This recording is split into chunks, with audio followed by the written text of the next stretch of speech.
अवधूत चिंतन श्री गुरुदेव दत्त, श्री स्वामी समर्थ. माझ्या सगळ्या गोड यूट्यूब फॅमिलीचं मी अगदी मनापासून माझ्या या यूट्यूब चॅनेलमध्ये स्वागत करते. चला तर आजच्या नवीन व्हिडिओला सुरुवात करू. आषाढी एकादशी येणारी सगळ्यात महत्त्वाची एकादशी आहे. आषाढी एकादशीचे व्रत जे आहे ते करायचे. आपण बाकी एकादशी जरी नसेल करत तरी पण आषाढी एकादशीचं सगळ्यांनी व्रत करावं. त्या एकादशीला खूप महत्त्व आहे. म्हणजे ती एक एकादशी जरी तुम्ही या दिवशी व्रत केलं, उपवास केला, तरी बाकीच्या सगळ्या एकादशी करण्याचं पुण्य तुम्हाला मिळू शकतं. एवढी ताकद या एकादशीच्या व्रतामध्ये आहे. बघा, यावर्षी आषाढी एकादशी जी आहे तर ती 25 जुलैला शनिवारी आहे. आपण त्याला देवशयनी एकादशी म्हणतो आणि या एकादशीपासून चातुर्मासाला सुरुवात होत असते. म्हणजे देव जे आहेत तर ते निद्रावस्थेत जात असतात. तर कार्तिक पौर्णिमेला म्हणजे 4 महिन्यानंतर कार्तिक एकादशीला देव हे निद्रेतून जागे होत असतात आणि एक दुर्मिळ मान्यता अशी आहे. तर बघा, आषाढी एकादशीच्या दिवशी आपल्याला तुळशीची पूजा कशी करायची, तुळशीला विशेष महत्त्व असतं. आपण बघितलं असेल, जेव्हा एकादशीच्या दिंडी वगैरे असतात तर त्या दिंडीमध्ये स्त्रियांच्या डोक्यावर आपण तुळशी घेतलेले बघितलेलं असेल. म्हणून या एकादशीच्या दिवशी तुळशीला खूप महत्त्व असल्यामुळे आपल्याला तुळशीची पूजा अगदी साध्या सोप्या पद्धतीने करायची, की जेणेकरून मग आपल्याला तुळशीचा, लक्ष्मी मातेचा भरभरून आशीर्वाद मिळेल. यासोबतच एकादशीच्या दिवशी काही शुभ कामं करायची आहेत. तर सगळ्यात पहिलं मी तुम्हाला सांगते की आषाढी एकादशीला तुळशी पूजा करणं खूप शुभ मानलं जातं. या दिवशी भगवान श्रीहरी विष्णू आणि माता तुळशी यांची पूजा केल्याने घरामध्ये सुख, समृद्धी, शांती, त्यानंतर ईश्वराची कृपा जी आहे तर ती प्राप्त होत असते. तर बघा, तुळशीची पूजा कशी करावी मी आधी पण बऱ्याच व्हिडिओमध्ये सांगितलं आहे. सगळ्यात पहिलं आपल्याला सकाळी लवकर उठून अंघोळ करायची आहे, स्वच्छ वस्त्र परिधान करायचं, त्यानंतर तुळशी वृंदावन स्वच्छ करायचं. तुळशीची जर छोटीशी कुंडी असेल तर तिला माती वगैरे लागली असेल थोडीशी धुवून वगैरे साफ करा, स्वच्छ करा. आता पावसाळ्याचे दिवस आहेत त्यामुळे थोडीशी माती, चिखल वगैरे लागलेला असू शकतो, तर ते व्यवस्थित करा. तुळशीभोवती पाणी शिंपडायचं आहे, म्हणजेच आजूबाजूची जागा पवित्र करायची. तुळशीसमोर छोटीशी रांगोळी काढायची, त्यावर हळदी कुंकू अर्पण करा. शक्य असल्यास तुम्हाला तुळशीला सुंदर फुलं आणि हार अर्पण करायचं आहे. ठीक आहे. त्यानंतर तुळशीला तुम्हाला पाणी अर्पण करायचं आहे. स्वच्छ पाणी किंवा गंगाजल असेल तर 2-3 थेंब तुम्ही गंगाजलचे टाका आणि त्यानंतर पाणी टाकायचं. आता सध्या पावसाळ्याचे दिवस आहेत तर त्यामुळे आधीच भरपूर पाणी असतं, तर जास्त पाणी न टाकता मग अगदी तुम्हाला थोडंसं पाणी टाकायचं आहे, कारण जास्त पावसामुळे सुद्धा झाडं जी आहेत तर ती सुकून जातात. तर त्यामुळे थोडंसं पाणी टाका. जर तुमची आडोशाला तुळस असेल, तिथे पावसाचं पाणी वगैरे लागत नसेल तर त्या अगदी तांब्याच्या तांब्यामध्ये छान पाणी घेऊन तुम्ही ते आवर्जून त्यांना तुळशी मातेला अर्पण करायचं आहे.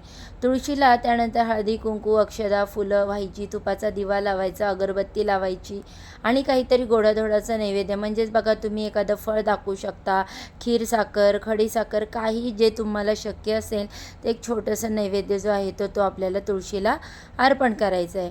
ठीक आहे.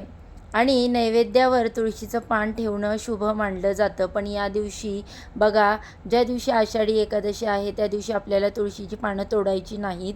हे एक नक्की लक्षात ठेवा. ही चूक अजिबात करू नका. तुळशी मातेचं पान जे आहे तर ते तुम्ही आदल्या दिवशी जिथं फुलं वगैरे मिळतात तर तिथे तुळशी पण मिळतं, तर तिथून आणू शकता, किंवा तुमच्याच झाडाचं तुम्हाला तोडायचं असेल तर तुम्ही तुळशीचं पान जे आहे तर ते आदल्या दिवशी संध्याकाळी कधी पण तोडून ठेवू शकता. आदल्या दिवशी तुम्ही ते व्यवस्थित तोडून ठेवा, कागदामध्ये ठेवा, ते सुकणार नाही. त्यानंतर तुळशीची पूजा झाल्यानंतर हळदी कुंकू, अक्षदा, नैवेद्य अर्पण केल्यानंतर तुळशी मातेला नमस्कार करायचा आहे आणि ओम नमो भगवते वासुदेवाय नमः, ओम नमो भगवते वासुदेवाय नमः या मंत्राचा तुम्हाला 11 वेळा, 21 वेळा किंवा जमल्यास 51 वेळा, 108 वेळा मंत्र बोलायचा आहे.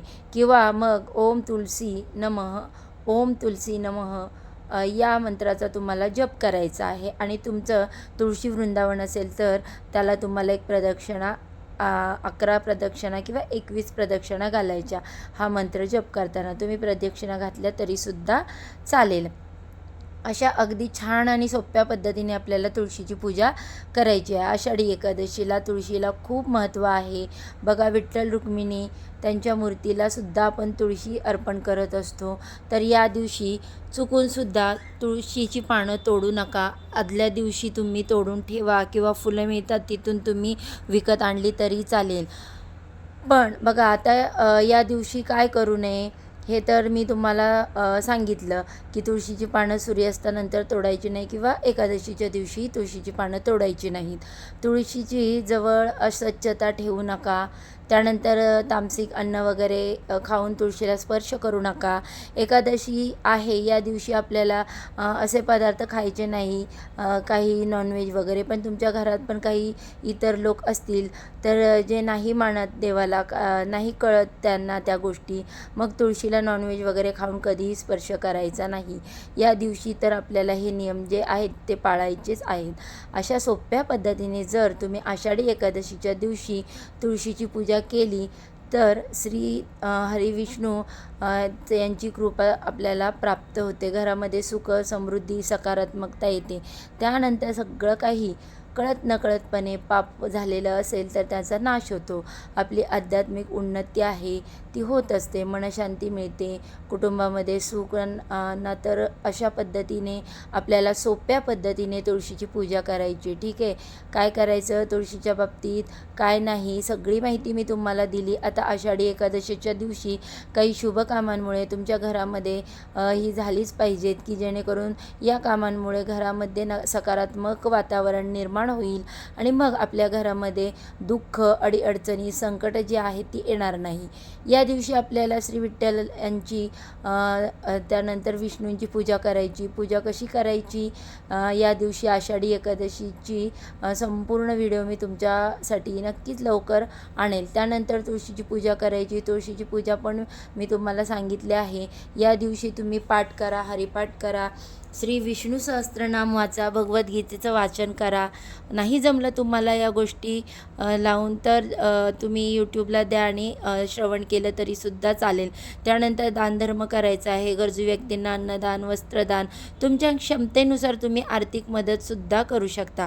काहीही दान करा, पण कुठल्याही मनामध्ये अहंकार न ठेवता श्रद्धेने आणि आनंदाने आणि स्वतःच्या मनापासून तुम्हाला हे दान करायचं आहे. ठीक आहे. एकादशीचं व्रत खरंच खूप महत्त्वाचं असतं. आपल्याला सगळ्या एकादशी करणं शक्य नसतं, पण याही आषाढी एकादशीचं काही महत्त्वाच्या एकादशी ज्या आहेत, मोठी एकादशी, त्या आपल्याला पाळल्याच पाहिजेत. तर बघा, खरंच हे दिवस अतिशय महत्त्वाचे सुरू होणार आहेत, कारण चातुर्माससुद्धा या दिवसापासूनच सुरू होतो.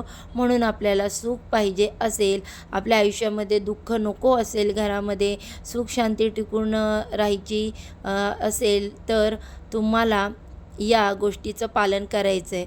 तर नक्कीच तुम्हाला ही माहिती, हा व्हिडिओ आवडला असेल तर व्हिडिओला जाता जाता एक लाईक नक्की करा आणि चॅनेलवरती पहिल्यांदा नवीन आला असाल तर माझ्या चॅनेलला सबस्क्राईब करा. आणि हो, नुसतं सबस्क्राईब करू नका, तर बाजूला असणारे बेल आयकॉन देखील प्रेस करा, ज्यामुळे मी जेव्हा पण माझ्या चॅनेलवर नवीन व्हिडिओ अपलोड करेन त्याचे नोटिफिकेशन सर्वात आधी तुम्हाला मिळेल आणि तुम्ही एक पण व्हिडिओ मिस करणार नाही. चला तर मग या व्हिडिओचा इथेच एंड करते. सर्वांना श्री स्वामी समर्थ. ओम नमो भगवते वासुदेवाय नमः.